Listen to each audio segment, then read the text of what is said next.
Perkenalkan, nama saya Muhammad Farid Firmansyah dari Universitas Negeri Makassar, Fakultas Ilmu Keolahragaan dan Kesehatan, jurusan Pendidikan Jasmani Kesehatan dan Rekreasi kelas D tahun 2023. Pada kesempatan kali ini, saya akan menjelaskan secara singkat terkait sejarah pendidikan, khususnya di Mesir dan di Yunani. Sejarah pendidikan adalah bidang studi yang memeriksa perkembangan pendidikan dari masa lampau hingga masa kini. Sejarah pendidikan mencakup berbagai periode dan peradaban, mulai dari masa kuno seperti peradaban Mesir dan Yunani, hingga masa pertengahan, era Renaissance, hingga zaman modern. Pendidikan telah menjadi instrumen penting dalam pemeliharaan dan transformasi budaya, penyebaran pengetahuan, dan peningkatan kualitas hidup.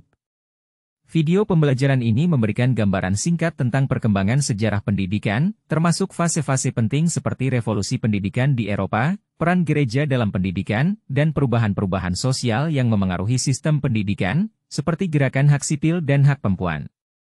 Penelitian sejarah pendidikan juga menganalisis konsep-konsep pendidikan kunci, seperti pendidikan kewarganegaraan, pendidikan karakter, dan pendidikan teknologi, yang terus berubah seiring dengan perubahan budaya dan teknologi. Sejarah pendidikan menunjukkan bahwa pendidikan selalu menjadi faktor kunci dalam perkembangan masyarakat. Dengan memahami bagaimana pendidikan telah berevolusi dari masa ke masa, kita dapat mengambil pelajaran berharga untuk membentuk masa depan pendidikan yang lebih inklusif, berkelanjutan, dan relevan. Sejarah pendidikan juga memberikan pandangan yang lebih mendalam tentang tantangan dan peluang dalam dunia pendidikan yang terus berkembang, membantu kita merancang kebijakan yang lebih baik untuk masa depan. Yang pertama, pendidikan di Mesir kuno memiliki peran sentral dalam pembentukan masyarakatnya yang maju dan kompleks. Sejak masa pradinasti hingga kejayaan masa kekaisaran Mesir kuno, pendidikan diatur oleh sistem hierarki yang mencerminkan struktur sosial. Pendidikan formal terutama diakses oleh kelas elit, terutama para bangsawan dan keluarga kerajaan, yang belajar di kuil-kuil agama atau pusat pembelajaran khusus. Pelajaran melibatkan keahlian menulis, membaca, dan aritmetika, serta pengetahuan mengenai ilmu pengetahuan alam dan agama. Para imam dan ahli hieroglif berperan sebagai guru, dan para siswa dituntut untuk menghormati nilai-nilai moral dan norma-norma sosial. Meskipun pendidikan lebih terfokus pada persiapan untuk mengemban tugas administratif dan keagamaan, pendidikan informal juga penting melalui warisan lisan, tradisi, dan praktik-praktik sehari-hari.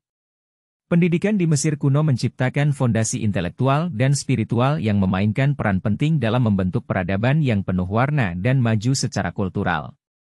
Yang kedua, pendidikan di Yunani kuno memainkan peran kunci dalam pembentukan dasar pemikiran filosofis dan sistem politik yang menjadi landasan bagi perkembangan Barat. Di Athena, sistem pendidikan terutama diarahkan pada perkembangan keterampilan militer dan warga negara yang terdidik. Sistem pendidikan Yunani mencakup dua tahap utama, pendidikan dasar yang melibatkan membaca, menulis, dan aritmetika, serta pendidikan tinggi yang terfokus pada filsafat, retorika, dan olahraga. Siswa-siswa di bawah bimbingan guru-guru terkenal seperti Socrates, Plato, dan Aristoteles membahas gagasan-gagasan filosofis dan etika. Pendidikan Yunani kuno sangat menghargai pengembangan intelektual dan kemampuan berbicara, dengan retorika menjadi salah satu keterampilan yang paling dihargai. Sistem pendidikan Yunani kuno, khususnya di Athena, memberikan kontribusi besar terhadap perkembangan masyarakat yang menghargai kebebasan berpikir dan partisipasi aktif dalam urusan politik.